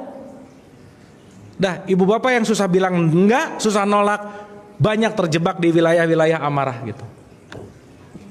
Duh nggak enak ya, kalau gini tuh kayaknya nggak enak ya, nggak enak terus sama orang lain tapi nggak sayang sama diri sendiri gitu kira-kira. Dan itu diulang lagi. Jadi sebuah karakteristik personal reality kita, dan kita terjebak dalam wilayah nggak enakan, itu ada di level neraka, masih di jahanam gitu kira-kira. Dan Ibu Bapak, memang kita penting untuk melatih apa yang aku perasaan rasakan, aku realisasikan. Ya memang budaya timur banyak gak enakannya sih, betul gak Bu, Pak? Culture-nya begitu. Salah enggak sih, tapi kalau itu over empati, itu membuat self damage namanya. Akhirnya banyak pretending gitu, Bu, Pak. Ngerjain sesuatu yang gak suka, dia pura-pura ngerjain pokoknya karena gak enak. Itu kesiksa banget. Ditutup-tutupin. Dan itu nanti lama-lama bisa meledak. Contoh-contoh Ibu Bapak, maaf ya. Sok Ibu Bapak cek-cek berita deh. Begitu ada maaf ya, murder lah atau apa dan lainnya, tetangganya ditanya, dia tuh orang baik dan tidak menyangka dia melakukan itu. Pernah dengar gitu ya nggak berita, Bu, Pak? Kelihatannya baik nggak kira-kira? Padahal dia lagi menanam bom waktu. Begitu meledak, cus, udah hilang semua. Cep. Kenapa? Karena ada pada wilayah concernnya si amarah 75 ke bawah gitu kira-kira. Sampai sini oke Ibu Bapak? Sip ya? Belajar jangan jadi orang gak enakan. Belajar. Karena kalau gak belajar gak bisa. Belajar mengungkapkan perasaan. Mengungkapkan perasaan bukan berarti jadi harus kalau mau kesel marah, bukan gitu, bukan. Kita tahu waktunya, timingnya, tapi aku mau mengkomunikasikan perasaanku kepada siapapun gitu kira-kira. Ibu Bapak pernah dengar kata-kata nerimo nggak? Ada nerimo yang disalahartikan, nerimo udah terima aja semuanya, yang penting bukan gitu. Salah satu level nerimo yang terbaik adalah justru aku nerimo perasaanku untuk aku ungkapkan. Itu namanya nerimo gitu. Maka aku menyampaikan. Oke Ibu Bapak. Aduh lemas gini Ibu Bapak. Udah kita bahas surga aja yuk. Ini neraka jadi lemas-lemas gini. Tapi dapat ya. Berarti waktu Ibu Bapak tersiksa dengan keenggak-enakan apa dan lain, ingat ada di wilayah jiwa yang levelnya rendah. Dan nanti kita ngerti bagaimana konteks ketika Nabi Muhammad intip ke surga, intip ke neraka. Apa sih yang dilakukan? Self scanning namanya. Supaya nanti nyampe ke Sidratul Muntaha tuh nanti di aku satu. Nanti kita bahas di pas lebaran, pas puasa gitu. Sampai sini oke? Sampai sini oke? Berikutnya. Hati-hati dengan kata-kata, aduh gak ada harapan lagi nih hidup. Udah gak ada harapan. Nah, itulah level yang namanya apatis. Artinya apa? Surrender. Ibu Bapak, kalau lagi capek, istirahat. Lelah sejenak, it's okay. Diem dulu sesaat, gak apa-apa. Sebisa mungkin tapi Bu Pak, jangan menyerah. Karena begitu kita sangat mudah untuk menyerah, tidak ada harapan, itu lagi ada di 3 level paling bawah. Ibu Bapak maaf ya, maaf banget nih, maaf nih. Orang-orang miskin itu terjebak di level-level bawah Bu Pak. Pertama, tidak mau merubah mindset. Yang kedua, tidak mau merubah kebiasaan. Sekarang saya tanya, maaf ya, Yang mampu merubah kita dari level 20 ke level agak tinggi, orang lain atau diri sendiri? Nah gitu, itulah pasti semua yang akan dipertanggungjawabkan tergantung amal kita masing-masing. Ya ibu bapak ya, jangan terlalu lama kalau lagi di level apatis, jangan terlalu lama. Apatis itu level 50 yang berbicara bahwa tidak ada harapan. Naik satu level. Kesedihan mendalam, di mana banyak menyesali hal-hal yang udah terjadi. Dulu ya, dulu terus bu, pak. Udahlah ibu bapak, urusan dulu lewat, sekarang hidup saat ini. Ini kalau di level anak-anak Gen Z yang pacaran tuh diterus, dulu kamu mau pacar kamu gimana? Dulu udahlah, dulu selesai, udah. Dulu kamu sama mantan kamu, dulu kamu, ribet dengan urusan-urusan dulu. Udah lewat juga. Ibu bapak maaf ya. Bisa nggak sesuatu yang udah lewat tapi masih kita pusingin hari ini, bisa nggak? Pusingnya di realitasnya atau di pikiran? Berarti ibu bapak bisa merubah masa lalu nggak? Bisa. Yang dirubah bukan faktanya tapi maknanya. Sampai sini oke? Maka orang yang sering main ke masa lalu itu namanya depresi bu, pak. Aduh. Kalau dulu aja, nah dulu tuh mama, dulu udah gak usah dicerita-ceritain lah. Kamu tuh enak sekarang, mama tuh dulu kalau sekolah harus jalan kaki, ya belum ada Gojek lah. Jadi comparingnya tuh nggak apple to apple gitu, berantem mulu urusan dulu gitu. Ya, maka orang-orang yang ada di level konteks di mana menyesali masa lalu, itu pasti akan sangat menderita. Jadi ibu bapak, kalau konteks di sini adalah kesedihan yang mendalam, bukan nggak boleh sedih, bukan. Tapi kalau bisa jangan lama-lama. Contoh. Ibu bapak mau nggak mau, suka nggak suka, kita punya aku 3. Di aku 3 ada memori. Di memori pasti ada emosi. Maka kehilangan orang yang kita cintai, sedih nggak? Sedih. Tapi kalau terjebak dalam kesedihan yang mendalam, jadi neraka buat kita gitu. Jadi saya sarankan ibu bapak, kalau ibu bapak lagi sedih, komitmen sama dirinya, aku mau sedih berapa lama, tulis. Contoh, ada pasangannya meninggal misalnya, maaf ya ini kalau terjadi ini, tapi ini contoh aja. Sedih dong, tapi komitmen, ini realitas nggak? Iya, harus dilalui hidupnya lagi nggak? Life must go on nggak bahasanya? Oke, kepergian pasanganku, aku mau sedih 2 bulan. Sok 2 bulan sedih nggak apa-apa. Tapi dikasih timeline. Saya menerapkan itu Pak, saya nggak mau sedih lebih dari 6 bulan. Ternyata sampai detik ini saya masih sedih kehilangan anak saya. Ya. Itu gimana? Ya, balik lagi. Berarti ketika penerapan itu masih ada sesuatu dan nggak usah ditolak juga bu. Tapi tetap ada awareness gitu. Betul nggak? Jangan-jangan ibu tetap merasakan itu bukan di level sedih. Jangan-jangan ibu ada takutnya. Atau ibu ada keinginan. Atau ibu ada amarah. Atau ibu ada sesuatu yang merasa di bawah tadi. Contoh, maaf nih contoh. Ibu bapak, saya pernah mengalami satu klien yang bilang gini, aduh aku ya 7 tahun disimpannya. Sama bu, aku tuh belum jadi orang tua yang bisa aku tuh belum jadi anak yang bisa membahagiakan orang tua. Karena dia anggap bahwa orang tuanya masih hidup, nggak full, dan dia merasa bersalah terus. Kebayang nggak? Udah kesedihan mendalam, banyak main-main, dirasa bersalah. Chaos nggak bu pak? Chaos. Gitu bu. Dan balik lagi, kata kuncinya adalah latihan. Tapi betul, yang terpenting kita punya timeline, at least nih, saya mau sedih, betul, 6 bulan misalnya. Tapi begitu ada lagi, jangan ditolak. Oke, berarti ini masih mampir nih. Ada apa dengan ini? Jangan-jangan udah bukan di level sedih nih, gitu misalnya. Karena bisa jadi di level manapun kita menyangkanya itu adalah sedih gitu. Nanti kita bahas Bu ya. Tapi kira-kira begitu. Sampai sini oke?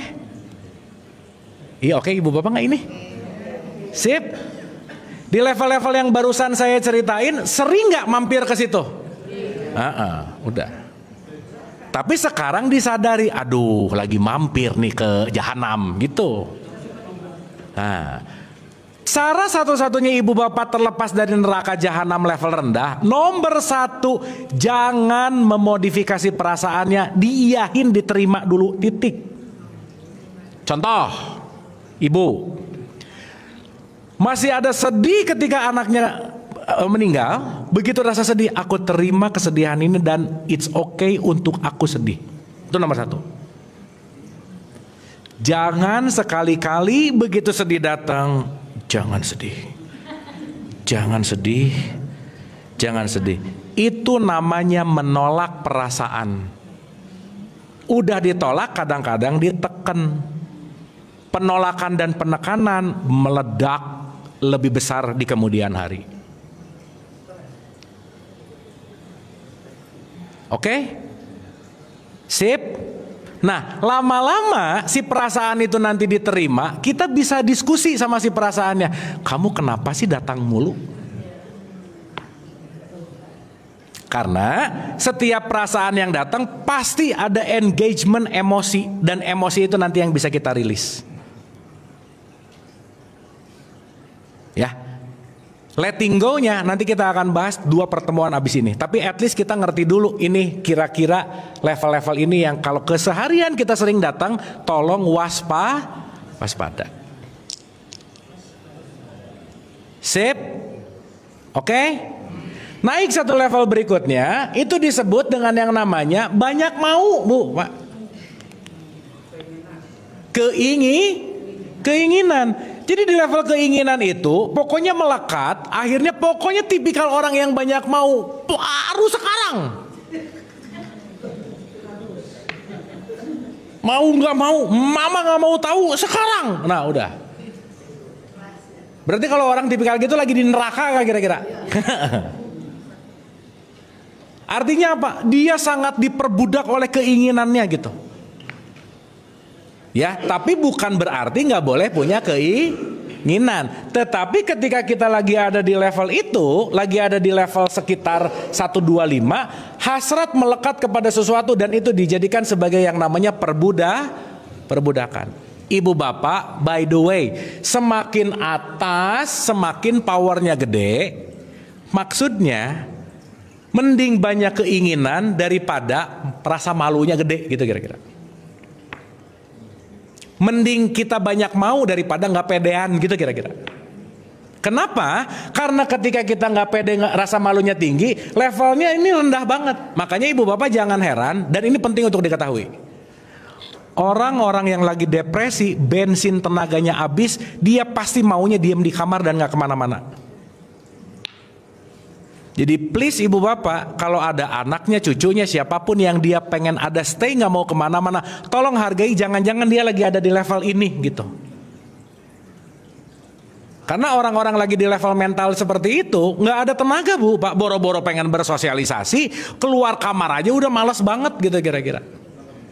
Dan pun kalau itu terjadi, jangan lupa jika sangat dibutuhkan hubungi profesional. Mau itu psikolog atau psikiatri gitu. Awas jangan ketemu orang pinter, beda cerita. Ini suka aneh-aneh aja. Ibu bapak kalau kita ban bocor datang ke tukang tambal ban, betul? Kalau mau beli bahan bangunan datang ke tukang bangunan, betul? Kalau sakit datang ke dokter nggak? Iya, jangan aneh-aneh, datang ke orang pinter lah segala macam-macam. Hubungi profesional di bidang jiwa gitu kira-kira. Sampai sini oke? Nah, naik satu level adalah marah yang membenci. Nah, 175 levelnya adalah bangga, pride. Dia punya rasa aku lebih baik dari dia gitu. Kepedean, betul. Jadi, maaf ya. Antara bangga dan berani, antara bangga dan penegasan afirmasi untuk menolong, bermanfaat, itu beda tipis, Bu, Pak. Jadi ibu bapak maaf ya, jangan mentang-mentang kita udah ngaji, terjebak di level bangga, pulang dari sini kerjaannya ke orang lain, sekedar mengingatkan, nyebelin banget gitu. Ya, sekedar mengingatkan itu bisa ada di level 175 atau 200. Beda tipis loh. Apalagi kalau kita udah mulai ngejelekin, nyalahin, wah udah deh. Itu terjebak di level 175. Levelnya pride, bangga, dia bisa menghina dan merendahkan, dan di situ ada rasa bahwa aku lebih baik dari dia, gitu kira-kira.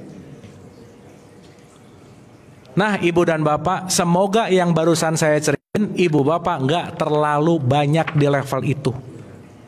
Karena itulah yang disebut level neraka. Jadi kalau ibu bapak lagi marah, lagi ada di mana? Nah, udah diingat-ingat aja, aduh neraka nih gitu. Makanya ibu bapak disarankan, kalau saya ibu dan bapak lagi ada di level neraka, sebisa mungkin nomor 1, jangan ngomong dulu, diam dulu. Yang kedua, jangan mengambil keputusan, diam dulu. Dan sesaat kita menerima apapun yang terjadi, penerimaan dan perlu waktu, dia pelan-pelan bakal naik nih ke sini.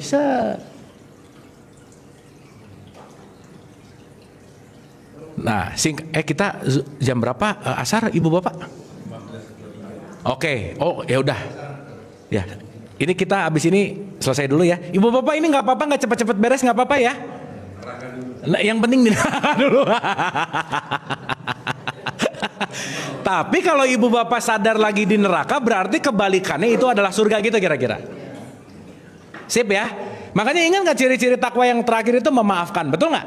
Karena hanya orang-orang yang memaafkanlah yang bisa switching dari 175 ke bawah ke 175 ke atas.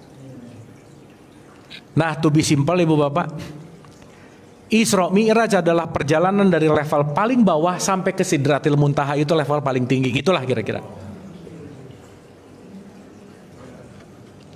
Ya. Makanya kita penting untuk dalam tanda petik ya, dalam tanda petik nih, banyak berkontemplasi. Makanya inti dari sholat itu kan kontemplasi sebetulnya.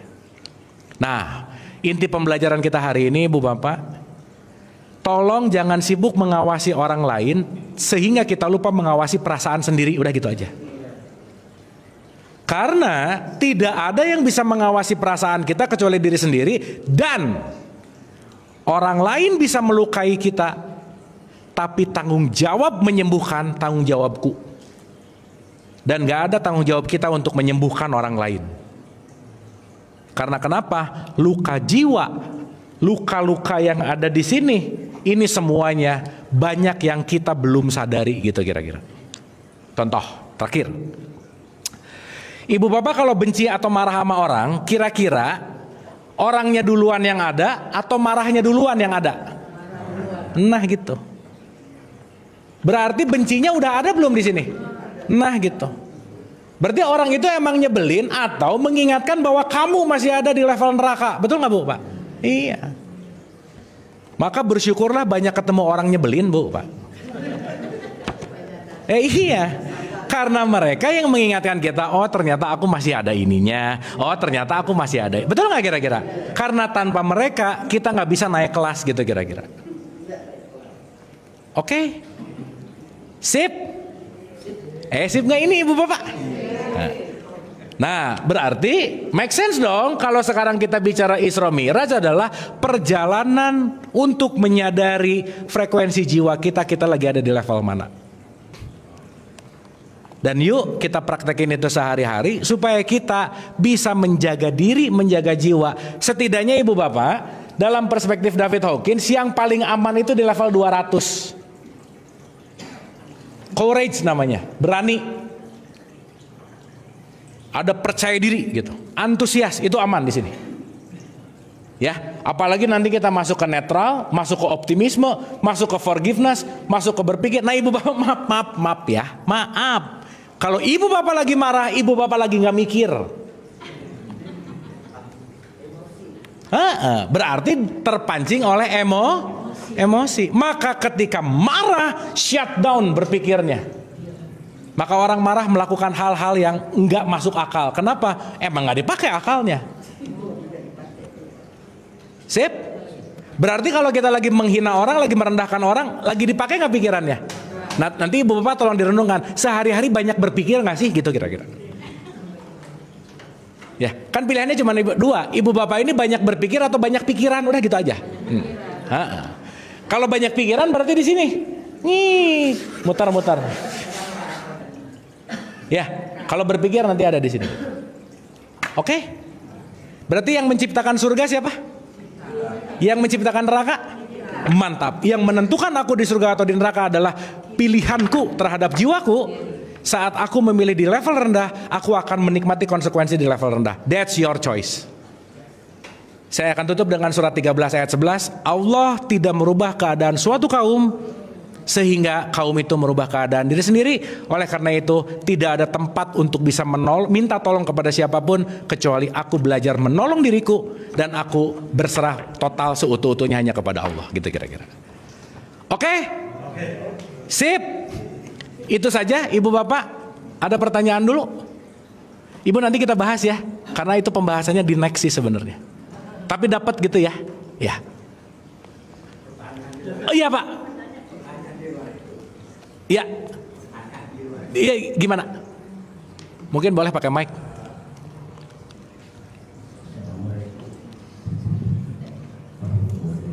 Salam.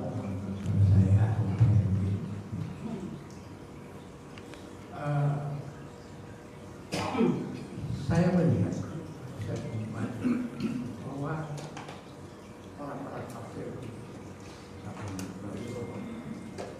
sudah mengenal Allah,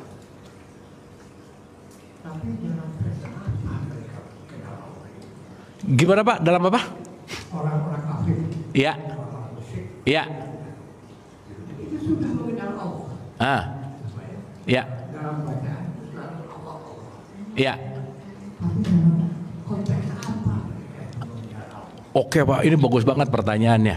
Gini, ibu dan bapak, maaf ya, saya tahu, saya menyaksikan dan saya menjadi tiga hal yang berbeda nggak kira-kira?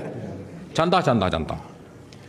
Ibu dan bapak maaf ya, jangan berpikir orang kafir itu adalah orang dengan identitas kekafiran. Orang yang dalam tanda petik kafir adalah orang yang itu kafir gitu. Ingat, kafir itu artinya tertutup. Berarti kalau kafir itu adalah tertutup, kira-kira yang terjadi dalam dirinya keinginan hawa nafsunya atau keinginan Allahnya? Hawa nafsunya. Contoh, maaf ya, tiap hari di masjid dengar Allah. Tahu Allah nggak? Tapi selesai keluar masjid, pelit misalnya. Berarti dia tahu Allah, tapi tidak mengallah, gitu kira-kira. Gitu pak. Sehingga dia tahu Allahnya dari mana? Informasi.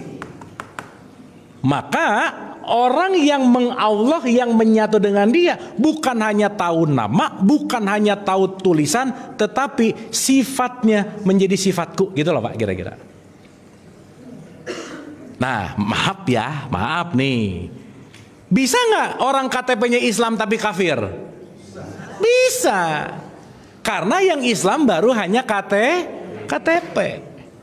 Ibu bapak maaf ya, kira-kira kalau orang korupsi dipanggil oleh keinginannya nggak kira-kira? Egonya nggak kira-kira? Berarti ketika dia korupsi, welas aslinya ketutup nggak? KTP-nya bisa Islam nggak? Jadi korupsi lagi kafir nggak dia? Agamanya apa? Berarti kafir nggak ada urusan sama agamamu apa gitu kira-kira? Gitu pak? Sip, nanti kita bahas pelan-pelan pak. Ya, silakan pak. Assalamualaikum warahmatullahi wabarakatuh. Salam. Bapak, saya ini baru yang kedua kali ikut di sidang sebelumnya. Saya amati kajian Ustaz, Islam perspektif pendekatan tasawuf ya. Ya. Terus hari ini kajian Islam. Saya nggak tahu nanti apa sama gitu ya. Maksud saya Islam itu pendekatan iman.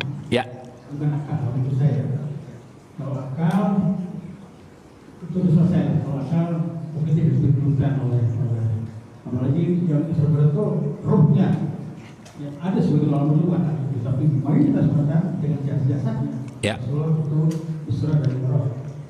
Kalau roh tidak berbatal itu dengan jasa itulah itu Isra dari roh ya. Tuh dan juga cerita saya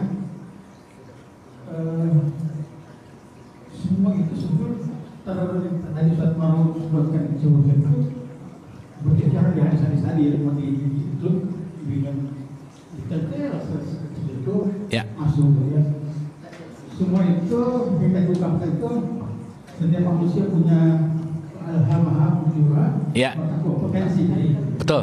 nanti bagi kita jiwa itu untuk mendekati surga neraka itu. Betul. Itu perlu kapanpun siapapun gitu. Itu saja sedikit yang masalah sekarang saya bilang ini yang Ustaz yakini itu dengan jasa terus saja. Ya. Baik, yang pertama Pak, kalau ngomongin sama jasadnya, saya pun tidak melihat bukti, itu satu. Dan betul tadi kata Bapak bahwa itu kembali kepada keyakinan gitu. Nah, apapun keyakinan yang kita asumsikan, itu kan menjadi sebuah keyakinan subjektif gitu kira-kira. Sehingga mau bicara bahwa dengan jasadnya, no problem. Mau bicara dengan ruhnya aja, buat saya, no problem. Tetapi bagi perspektif saya, apa yang bisa kita pelajari dalam konteks yang namanya kekinian gitu loh Pak kira-kira. Jadi kalau ada yang mengatakan dengan jasadnya, apakah saya setuju? Setuju, karena orang juga mengatakan itu gitu. Tapi pun pembuktiannya kita nggak ada yang tahu gitu. Berarti dia setuju secara maknawiyah, bukan fakta. Gitu. Pun kalau kita bicara dalam konteks faktanya nggak ada buktinya juga, maka kita mengambil pemaknaan sebagai perumpamaan gitu kira-kira. Jadi buat saya apapun konteks, entah itu pemaknaan atau fakta atau bagaimana konteks keimanan atau akal, semuanya kita gali untuk bagaimana memperbaiki perilaku akhlak kita sekarang, gitulah kira-kira Pak. Esensinya gitu kira-kira. Kira-kira begitu. Terima kasih. Cukup ya Ibu Bapak ya. Kita ini bentar lagi. Oh ya Ibu. Wah banyak ya pertanyaan. Silakan Ibu. Saya ingin tahu bedanya jiwa dengan hati. Kelola jiwa, kelola hati. Oke, gini Bu, simpel aja ya.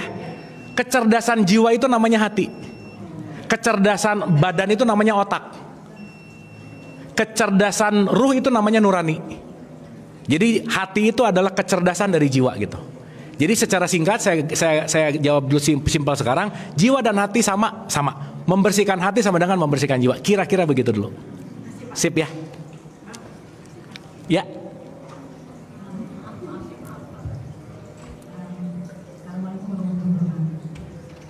Mendengar, saya coba mengerti apa yang Bapak, walaupun saya tadi datang terlambat sangat tenang. Kalau begitu, apa dong keterlibatan Tuhan Allah dalam diri kita? Ya. Seakan-akan tadi itu kalau saya menangkapnya, ya terserah kita. Kalau kita mau ya kita sendiri yang menentukan. Kita mau surga, mau neraka, kita tentukan sendiri. Lalu gimana campur tangan Allah? Ya. Kalau nggak ada PLN, Ibu punya TV gede, tetap nggak nyala. Betul nggak? Kalau nggak ada sang daya hidup, nggak ada listrik, mau punya TV, tetap nggak nyala. Betul nggak? Peran dia adalah memberikan hidup. Lalu kan ada yang beriman ya? Ya. Apa takdir order itu Ya. memang tadi orang bilang bahwa tidak akan berubah kalau kita tak mengubah. Ya. Tapi kan itu tetap dengan bukan begitu kalau menurut ini yang saya ini ya tidak mungkin begitu saja. Ya. Manusia itu yang dengan sendirinya Ya. tanpa ada itu tadi energi. Betul. Nah, Betul. Maka nanti energi akan membentuk hukum. Hukum itu akan berlaku. Pilihan kita mau ngikutin hukum itu atau tidak gitu. Jadi nanti Allah pemberi hukum, membuat sistem, kita mau ngikutin sistem atau tidak gitu. Dia yang membuat sistemnya gitu. Nah, pilihan kita mau match sama sistem atau tidak match sama sistem, itu adalah pilihan kita. Sederhananya kira-kira begitu Bu.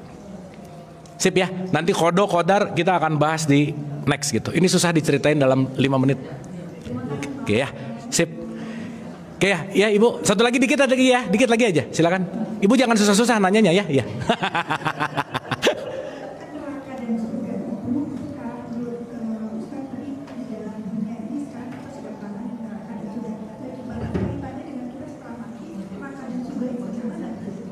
Bagaimana? Jawaban saya nggak tahu Bu, saya juga belum pernah. Udah gitu aja ya. Nanti kita bahas ya. Jadi kita yang jelas-jelas aja dulu, gitulah kira-kira. Oke Bu, sip ya. Ibu Bapak terima kasih karena sudah azan. Wabillahi taufik wal hidayah. Assalamualaikum warahmatullahi wabarakatuh.